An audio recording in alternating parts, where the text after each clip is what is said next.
Welcome to everyone on this training. This model is the new early years foundation stage, this EYFS framework, September 2021. We will look at the statutory framework, then the non-statutory requirements, and yeah, the other time, and then the guidance. Is a guidance. It would be good if we want to use it to support our work with children. If we decide not to use it, then we should have good reason for which we are not using it. And this model is designed for anyone, practitioners, staff members working within the nurseries using the early years foundation stage, because I know early years foundation stage is not only used in England, it's used abroad as well. British schools abroad and other countries, private day nurseries do use the early years foundation stage of England. Anyone that is a childminder with co-childminders or assistant childminders, this will be for you. And then anyone in school now studying early childhood studies, who then in turn working as a childminder later or working in a day nursery, this is a training for you to understand line by line the significant changes that has happened from September 2021. So we'll go straight to have a look at the learning objectives.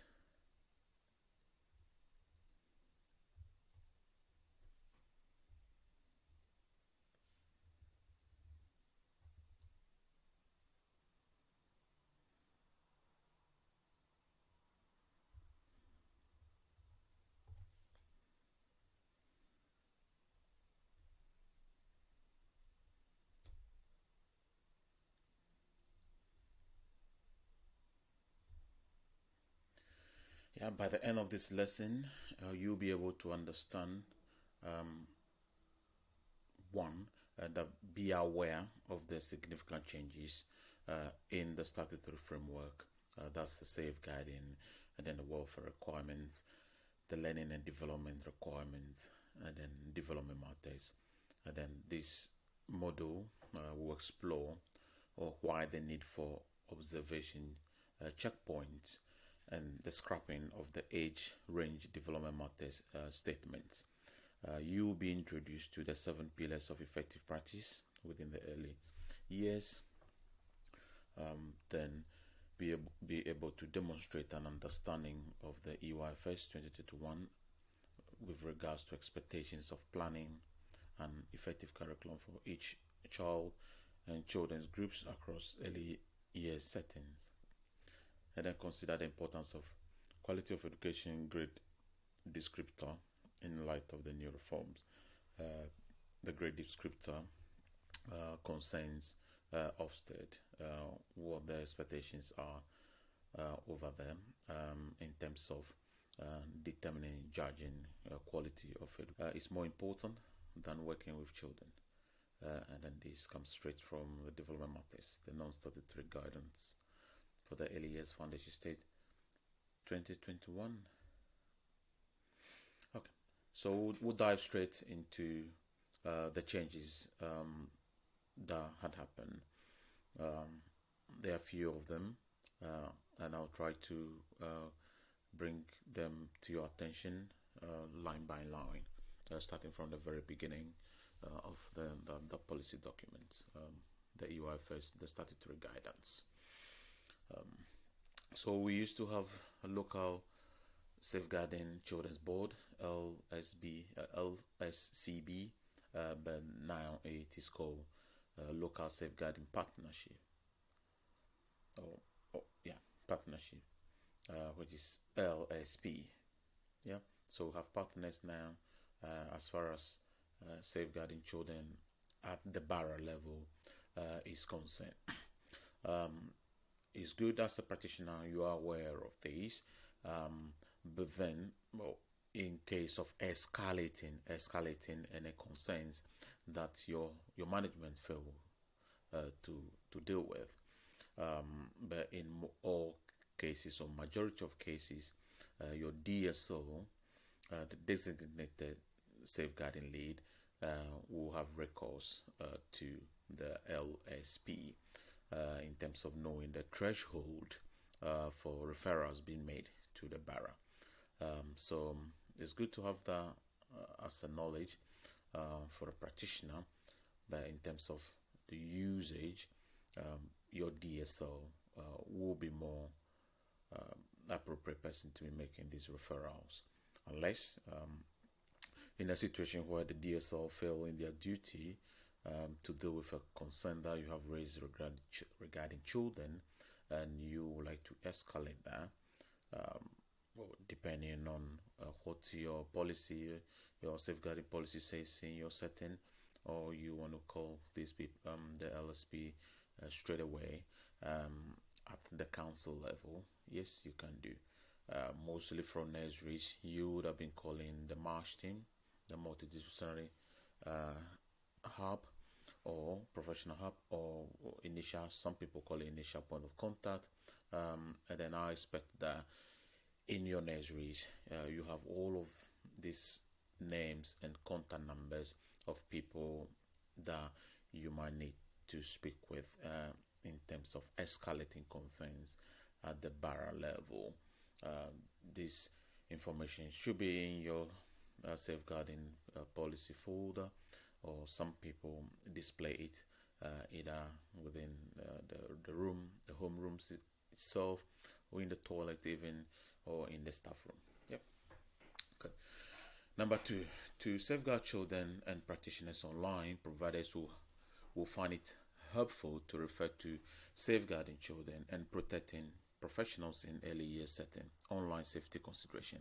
So there is a website, a web link, I would say, which is on here for you to be able to access the information there about how to safeguard children and protecting professionals in early year setting. Online safety and considerations, things to consider. If you're using Wi-Fi, you have internet, obviously at the nursery, children having access to computers. Mostly people have computers in the preschool environment. You have tablets that you are using for observation, for the routines. All of those will be online.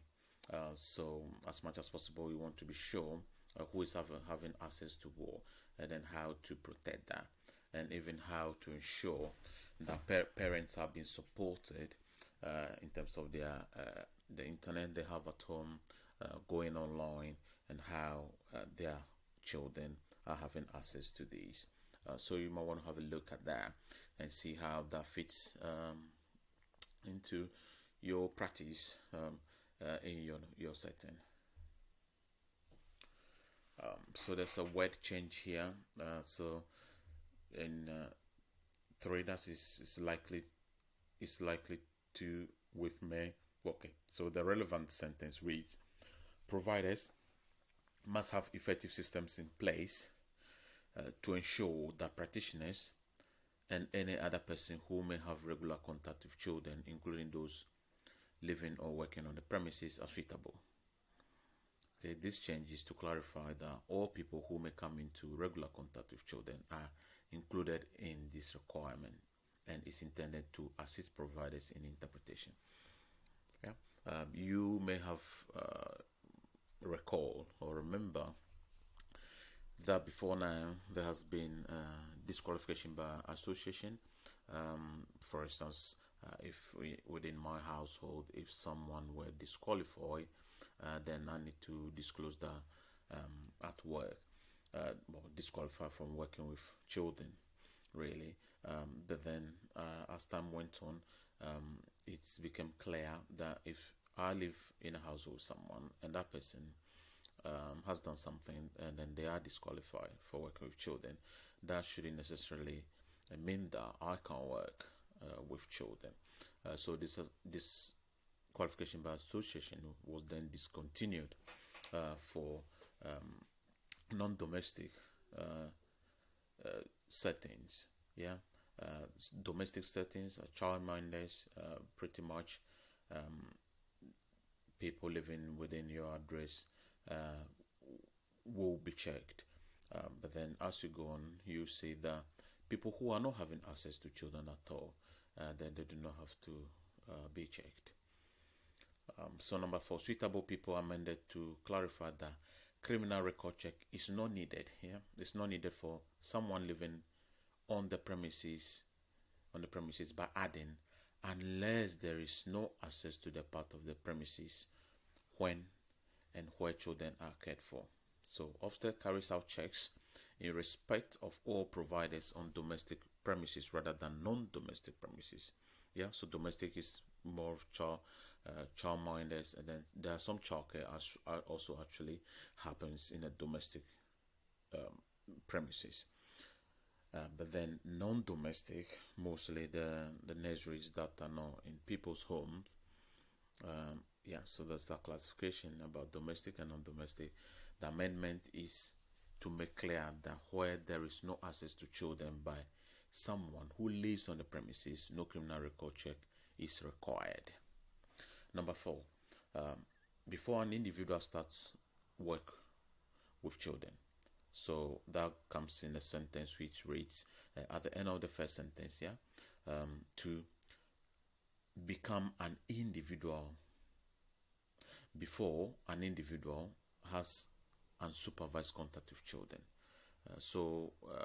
The relevant portion of this change is it's an update to clarify that providers can allow someone to start work even if the DBS check has not come back, as long as that person is supervised.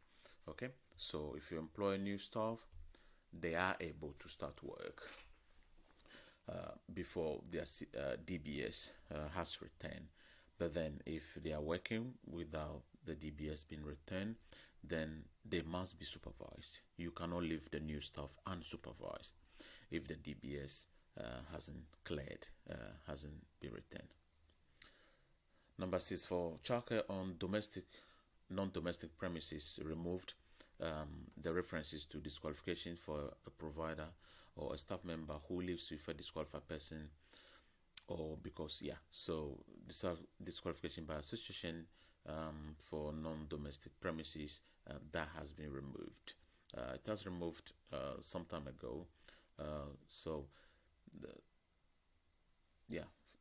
the removal was disqualification regulation from 01 September 2018. So on there are the various legislation that ensure that that was done.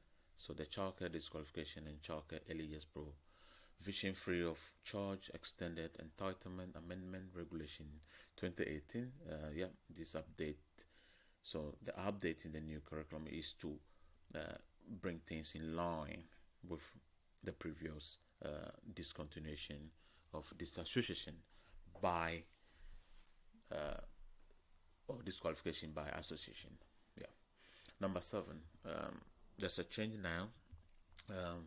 We are no longer practitioners, but we are staff members. Practitioners change to staff members for consistency. Then number 8, suitable people are mandated to make clear that providers must comply with the Equality Act 2010 to ensure the fair and equal treatment of practitioners of different gender, race, and sexual orientation. This addition signposts the Equality Act 2010 that all providers must comply with and reflects the importance of ensuring a diverse early years workforce, which better reflects wider society. So in all we do, we need to be mindful of the Equality Act. We cannot refuse employing people because they do not look like us, they do not speak like us, and all of that. So consider gender, race, the sexuality of people. The people should not suffer unnecessarily. We can't deny people work because of their sexual orientation. Yeah, so number 9, amended the first phrase in a group setting to settings on the LES register. So this is to be clear that this requirement only applies to LES settings on the LES register and does not apply to schools. Number 10, capable and qualified includes having necessary skill and knowledge to deputize. So a deputy does not have to have specific qualification. Yeah, that's what it is now.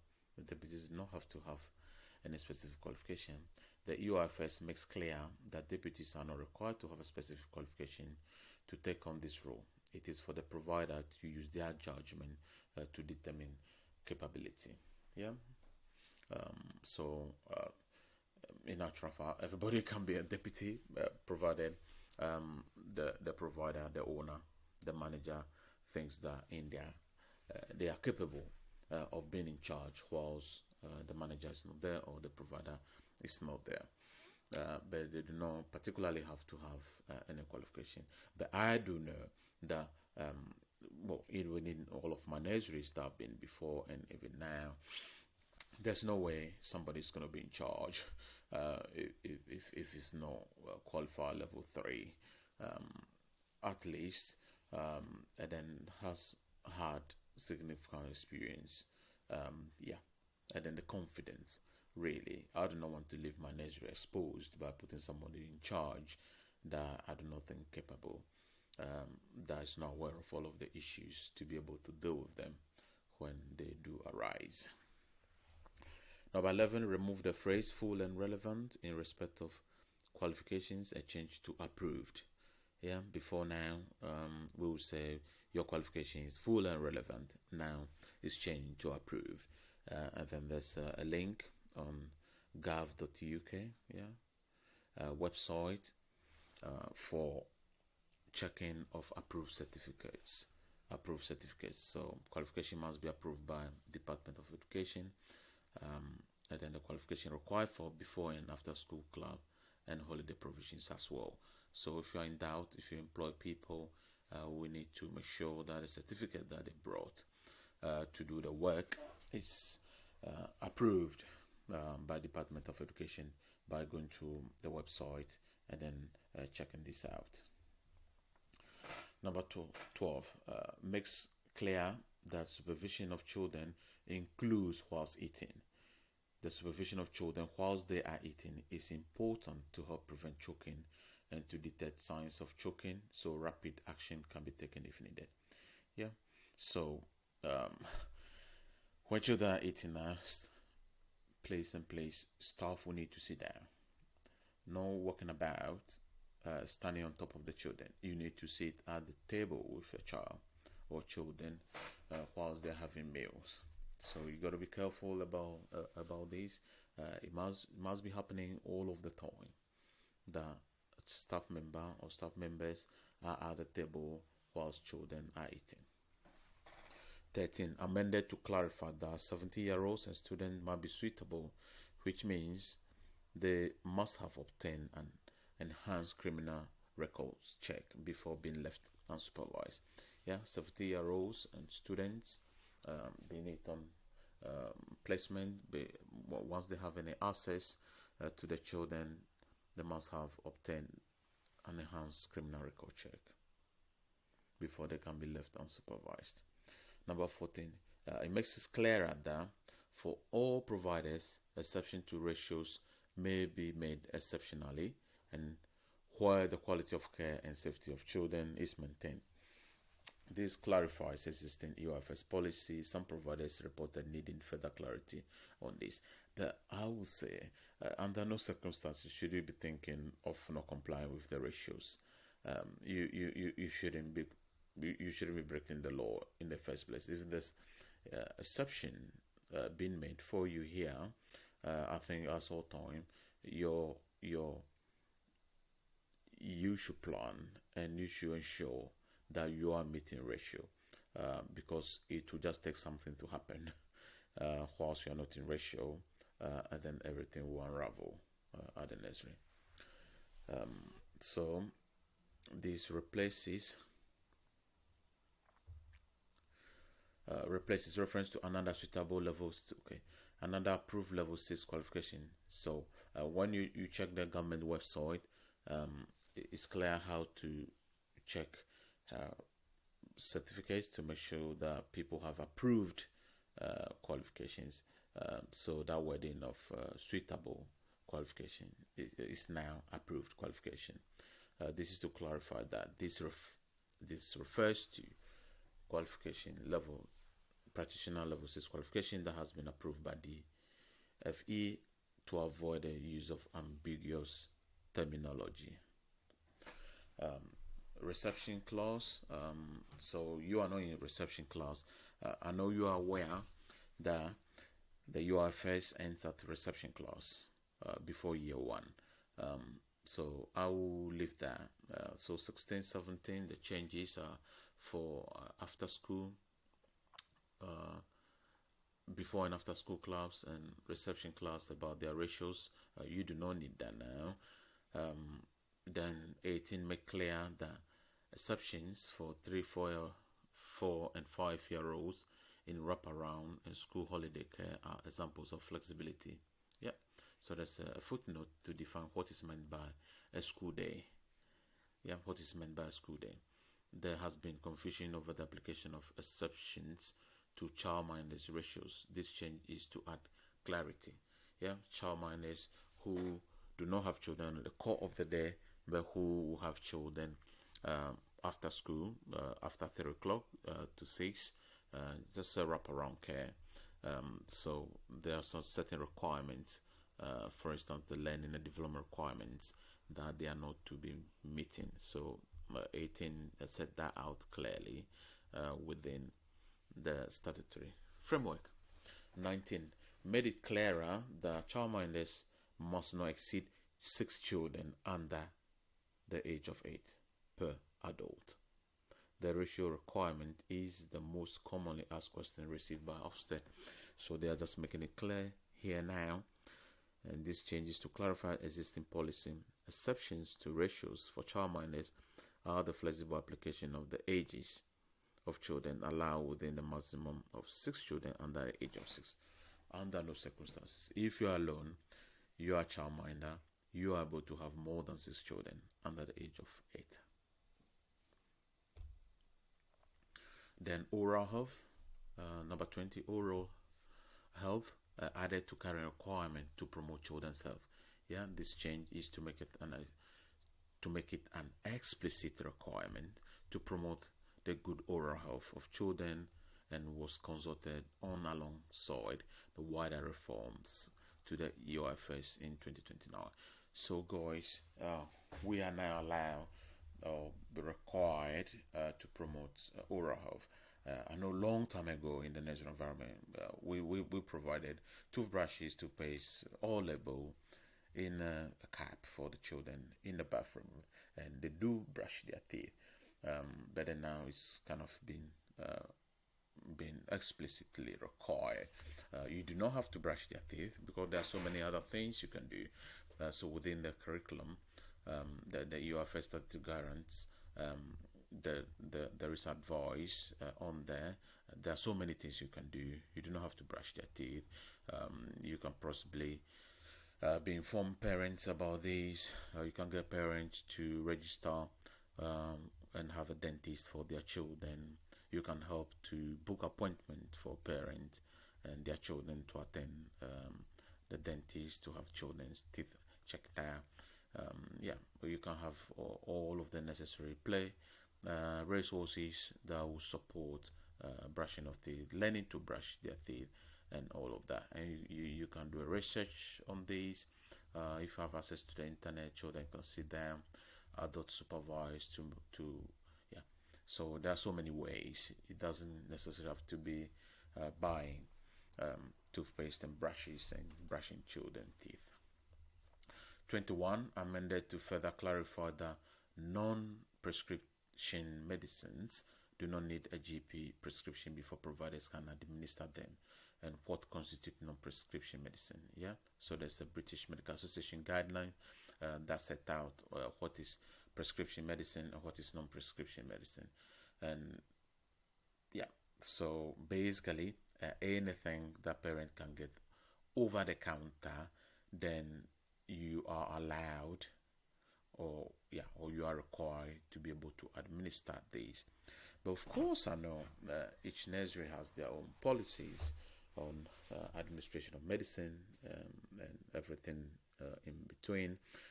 So it will be up to you what medicines you want to administer or no.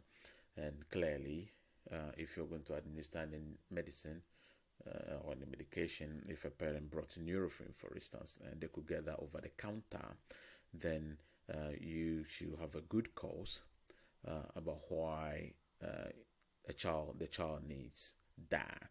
And then if you know the child needs it, then you'll be going ahead to administer it.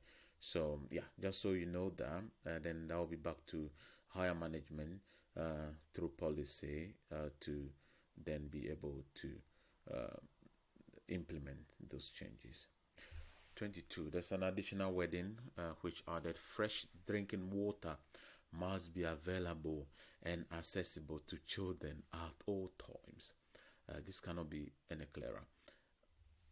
There ought to be water, fresh drinking water, it says, for all children.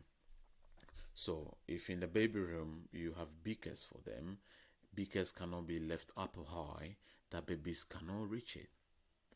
You need to find a way to bring in those beakers down for them to be able to drink water as and when they need it. And if the water is not accessible to them immediately for whatever reason, and I hope this will be a good reason, then you should be asking them, or you should be trying to give them water in regular intervals. Because babies, for instance, cannot talk. If they need water to drink, they might not be able to come to say, oh, I need water, like preschoolers should have done, or even toddlers. So all of the age range, all of your rooms will need to have fresh drinking water. And you must not only have it, this water must be accessible to the children. That they can reach for it when they need it to drink. 23, addition on where to find guidance on food preparation. Something on food preparation, healthy eating. Preparing food safely for children of different ages. So there's Public Health England guidance published in 2017 that has been brought into focus to support both nurseries, the childminders, to ensure that they're preparing safe food for the children in the nursery. 24. The first sentence has been made a standalone paragraph. The remaining sentence has been incorporated into paragraph 3.53, as they are both about corporal punishment. This change is to separate requirements on the corporal punishment from general behavior management requirements, and is intended to add clarity. I would say under no circumstance must you be using corporal punishment. In all cases, try as much as possible to avoid having to use physical force on children unless they are just in danger now, that you need to carry them away from danger. Otherwise, something terrible will happen. If they are not in immediate danger, hurting themselves or hurting other children, then physical restraint must not be happening. 25, added a link to government advice on vaping and e-cigarettes, use of e-cigarettes in public places and workplaces. The previous version of the EYFS did not include explicit guidance on vaping and e-cigarettes. So this addition is to signpost providers to Public Health England guidance on the use of e-cigarettes in public places. And under no circumstances should you be vaping within the nursery. You are to treat e-cigarettes the same as normal cigarette that you light. You keep an eye on that. 26, where the space standards are applied, providers cannot increase the number of children on roll because they additionally use an outdoor area. Yeah, if you are registered and you can take 20 children in a room, the further you have an outdoor area, doesn't matter how big it is, you can therefore not have 30 children on the basis that the other 10 will flow into the garden. So we've got to be mindful about that. Then forest school, forest and other exclusively outdoor provision is not required to meet this space standard above, as long as children needs can be met for this kind of provision. Yeah, so if you're forest school, then this does not apply with you because you are always going to be in the forest, so to speak, in the forest. Good. So there's additional wording or words to beginning of paragraph and a footnote to link to guidance on safety check for sleeping. So it now reads, sleeping children must be frequently checked to ensure that they are safe. Being safe includes ensuring that cots, beddings are in good condition and suited to the age of the child, and that infants are placed down to sleep safely in line with latest government and safety guidance. So that's the link there. There's nhs.uk/baby/caring-for-a newborn/reduce-the risk-of-sudden-infant-death-syndrome/. So this website is there on all of the guidance on for sleep time. That's to checking on sleeping children and how to ensure that they are within sound and sight. Number 28, guidance on sharing information with relevant services when there are safeguarding concerns is available via information sharing advice for safeguarding practitioners. So that gov.uk has a link there on guidance of sharing information. This might be mostly for higher management to have a look at. With sharing information with relevant services so that they're on point on what they are doing. Number 29, removal of requirement for providers to get permission from Ofsted to store records of soil. Before now, you'd have, if you're going to store records off-site, you need to have informed Ofsted. You no longer have to do that. I always say that probably with common sense, you cannot be in London and have your paperwork or stacked away or saved away in Manchester. If you needed something, if you needed documentation, it should be easily accessible. If it's online, even better. But if it's hard copy and it's too far to retrieve when it's needed, then probably that is not the best thing you should be doing. Then there's the National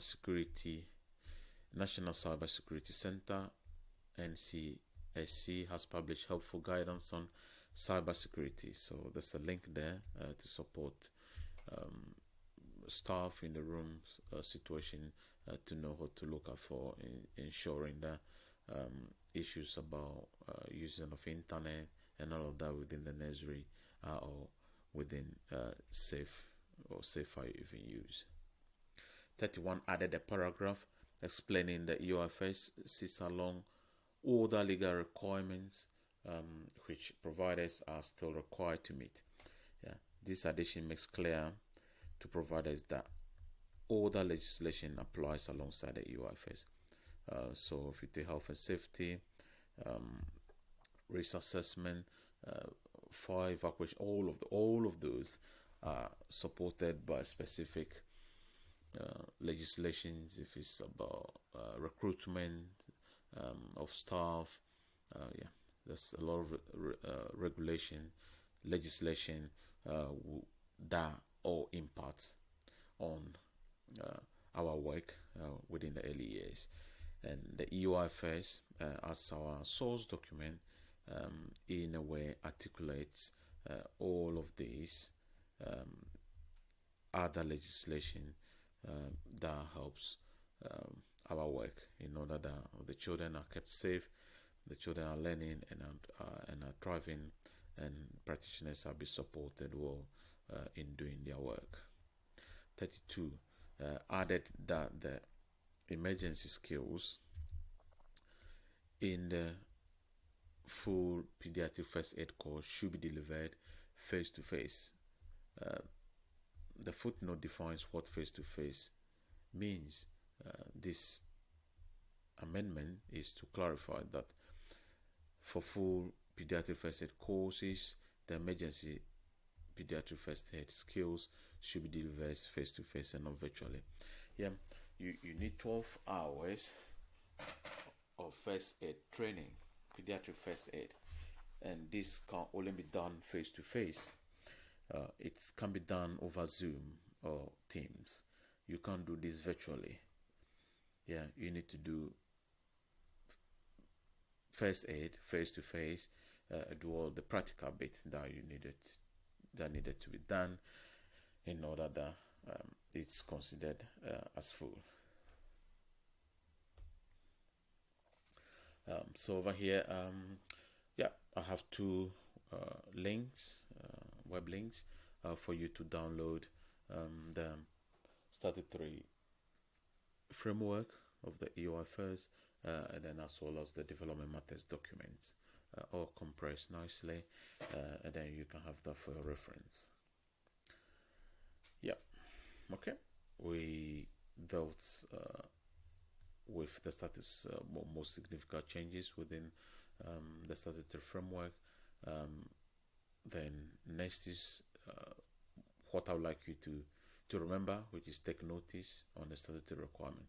So development matters, which is a non-statutory curriculum guidance for the EYFS, is available to support providers in their delivery of the EYFS learning and development requirements. As this document is non-statutory, Ofsted and inspectorates of independent schools will not have regard to it in carry out inspections, and it is up to providers to decide how they approach their curriculum. Yeah, so simply, yeah, the development matters document is for guidance. We can take it or we can leave it, but I would say take it. Do not just leave it. But then that in using it, that usage should not take you away from the children for a long time. Good thing to be doing is to stay with your children, to be observing your children, to be interacting with your children, to be offering them stimulating environment, and then not at all times trying to refer to this development matters booklet, that is a pamphlet, and then to be trying to find the best fit. Yeah, you need to support the children. Should be taking time away to do development matters stuff, which is why if you look at the document carefully now, they've taken the age range. There used to be a huge age range, 0 to 11, and then on and on, but now we have observational checkpoints. Yeah, very simplified now, and then you need to teach your children, you need to support your children without worrying about the development matter statements and all of that. They become useful when you are doing reports, but yeah, apart from that, no, not very much. So we have to bear that in mind going forward. Then we have the 7 areas of learning and development. They remain, hooray, but none of the areas has subheadings as it was previously. Yeah, where we now have subheading is the early learning goals. The early learning goals have subheading now. So communication and language, what's the expectation? What's expected of us? And I think the EYFS 2021 is just clear. It states exactly what the expectation is. So communication and language states the development of children's spoken language underpins all 7 areas of learning and development. Children's back and forth interactions from an early age form the foundations for language and cognitive development. The number and quality of conversations they have with adults and peers throughout the day in a language-rich environment is crucial. By commenting on what children are interested in or doing and echoing back what they say with new vocabulary added, practitioners will build children's language effectively. Reading frequently to children and engaging them actively in stories, non-fiction, rhymes and poems, and then providing them with the extensive opportunities to use and embed new words in a range of contexts will give children the opportunity to thrive through conversation, storytelling, and role play, where children share their ideas with support and modeling from their teacher, and sensitive questioning that invites them to elaborate. Children become comfortable using a rich range of vocabulary and language structures. Yeah, so it's clear. It states exactly what it is that we should be doing when it comes to communication and language aspect of the EYFS. Personal, social, and emotional development requires us to children's personal, social, and emotional development (PSED) is crucial for children to lead healthy and happy lives, and is fundamental to their cognitive development. Underpinning their personal development are the important attachments that shape their social world. Strong, warm, and supportive relationships with adults enable children to learn how to understand their own feelings and those of others. Children should be supported to manage emotions, develop a positive sense of self, set themselves simple goals, have confidence in their own abilities to persist and wait for what they want, and direct attention as necessary. Through adult modeling and guidance, they will learn how to look after their bodies, including healthy eating, and manage personal needs independently. Through supported interaction with other children, they learn how to make good friendships, cooperate, and resolve conflicts peaceably. These attributes will provide a secure platform from which children can achieve at school and in later life. So that was clear. Physical development. Physical activity is vital in children's all-round development, enabling children to pursue happy, healthy, and active lives. Growth and fine motor experiences develop incrementally throughout early childhood, starting with sensory exploration and the development of a child's strength, coordination, and positional awareness through tummy times, crawling, and play movement with both objects and adults. By creating games and providing opportunities for play both indoors and outdoors, adults can support children to develop their core strength, stability, balance, spatial awareness, coordination, and agility. Gross motor skills provide the foundation for developing healthy bodies and social and emotional well-being. Fine motor control and precision helps with hand-eye coordination, which is later linked to early literacy. Repeated and varied opportunities to explore and play with small world activities, puzzles, arts, and crafts, and the practice of using small tools with feedback and support from adults allow children to develop proficiency, control, and confidence. Yeah, so those three forms the prime areas of learning and development. And they are vitally important before children or move to the specific areas of learning and development. So we talk about the specific areas of learning and development. Which is number four.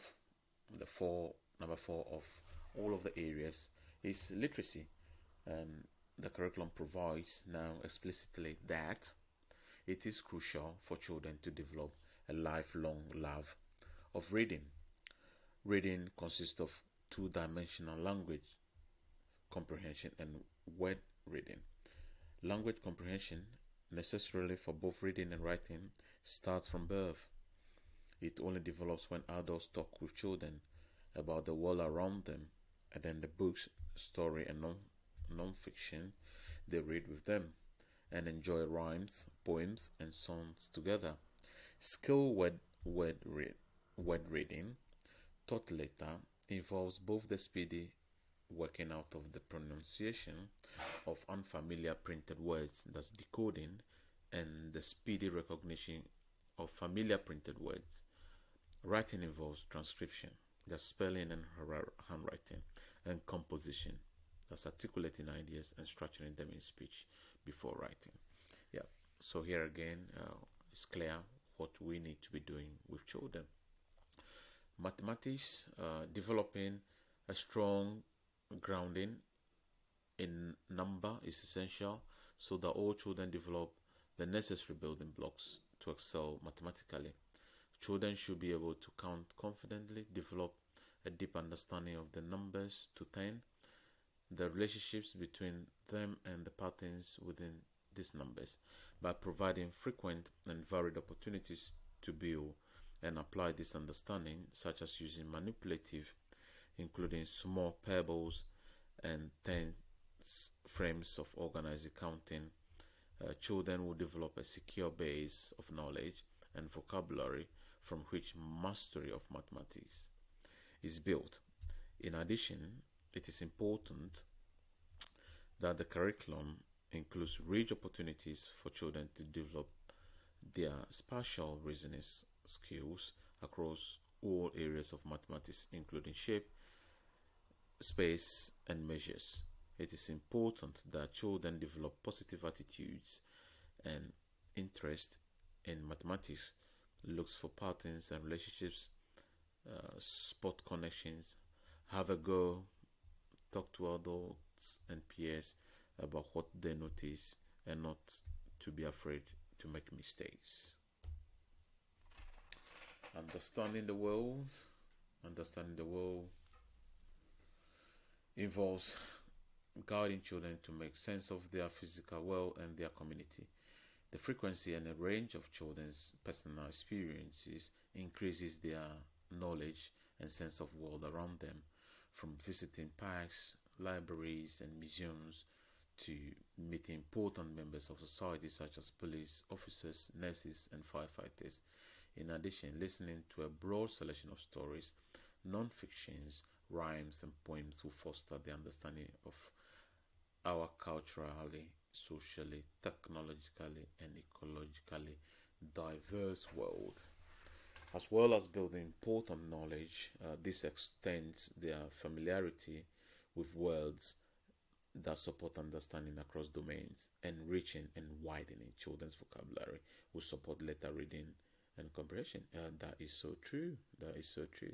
All of the areas are interconnected and interrelated. They all are not in a straitjacket.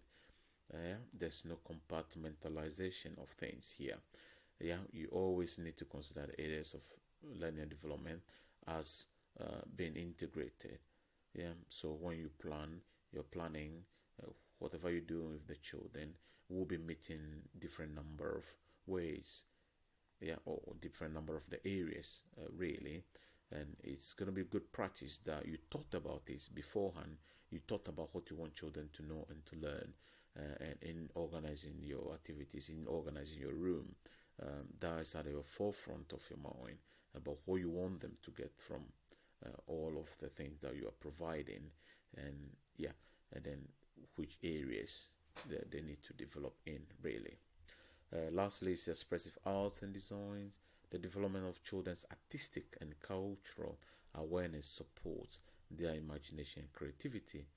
It is important that children have regular opportunity to engage with the arts, enabling them to explore and play with a wide range of media and material. The quality and variety of what children see, hear, and participate in is crucial for developing their understanding, self-expression, vocabulary, and ability to communicate through the arts. The frequency, repetition, and depth of their experiences are fundamental to their progress in interpreting and appreciating what they hear, respond to, and observe.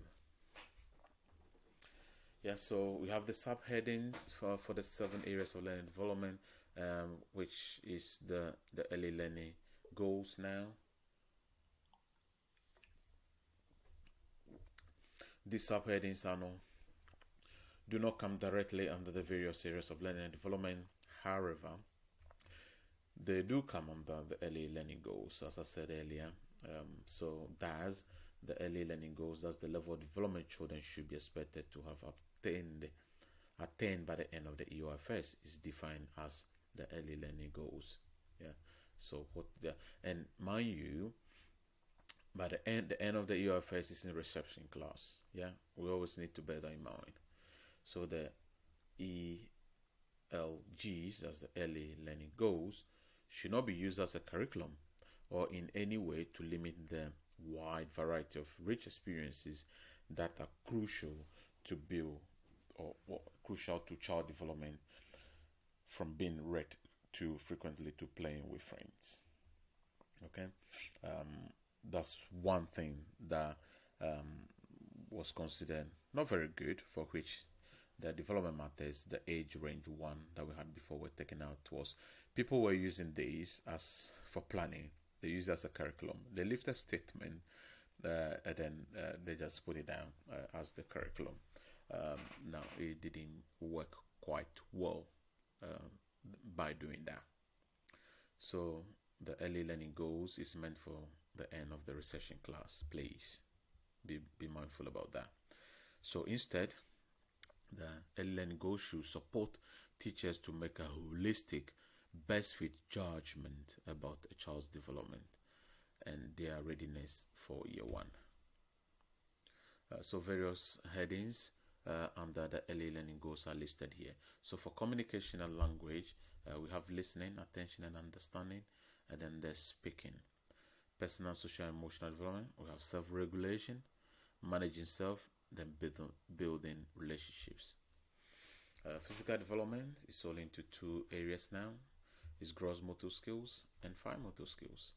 Literacy is both comprehension, then we have word reading, and then we have writing. Mathematics is just numbers, numerical patterns, understanding the world, past and present, anything we do past and present, people, culture, and communities, the natural world. Expressive art is creating with materials, being imaginative and expressive. Then we have observational checkpoints. Is just good. As I've said before, that the age range have been taken out because people are using the development matter statements to plan as the curriculum. Those are taken off now, and there was the need to reduce paperwork.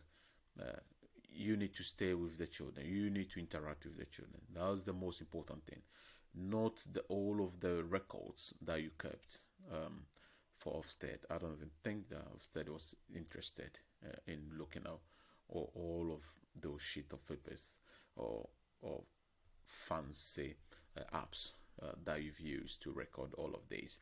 But been knowledgeable about your children, observing your children, knowing what their interests are, what their schemas are, what their needs are, what they can do now, what you want them to know and be able to do. Forming your intent for them is more important. As the professional, you need to determine that, not taking a statement in the development matters, putting it on the board and trying to work at that. So we've got to be careful, which is why all of that kind of scrap now to make your work easy, to so you're not doing a lot of paperwork. Now you are staying in the room, and then you are interacting with the children, and then at those points, on the observational points, it says observational points, then you are looking back to see how far you've come now. And I would say the development matter statements, both previously and the condensed one we have now, will support you greatly when it comes to writing reports. You're doing your 2-year road check. We all know that that's the only legal report that we're required to be doing in the early years. But then we want to satisfy parents, so we impose on ourselves a lot more other reports that we write for them, which are not legal. But we want to keep the parents happy, so we do all of the other reports for them. So the observational check, that's the age range of development matter statement have been replaced. It has been taught that these statements were not being useful to practitioners. They keep referring to it, uses it as a planning topic statement, and their constant referral to. These distract them from spending quality time interacting with the children. The new curriculum also aims to reduce paperwork substantially for providers. Staff really must be spending time with their key children rather than writing endless narrative observations. So we now have birth to 3, then 3 to 4, then reception. Obviously, reception doesn't concern us here a great deal. The EYFS has stated the checkpoints at which the practitioners must be looking back to assessing the progress that children are making. So the development matters in itself are helpful in aiding practitioners to write assessment reports. However, sticking with the development matters every day, all the time, in trying to determine best fits for narrative observations and to use the milestone statements as teaching topics actually narrows the curriculum that children are provided with.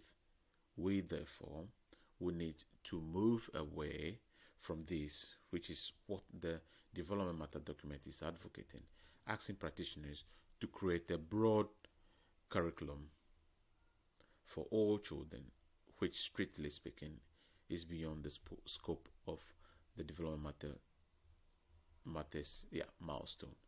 So what we have as a milestone development matter wise, if you follow that, your curriculum is narrow.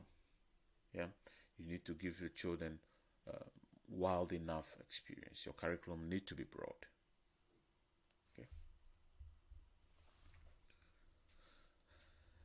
Then the new curriculum now kind of categorize. Now we have 7 statements which is said to be the features of effective practice.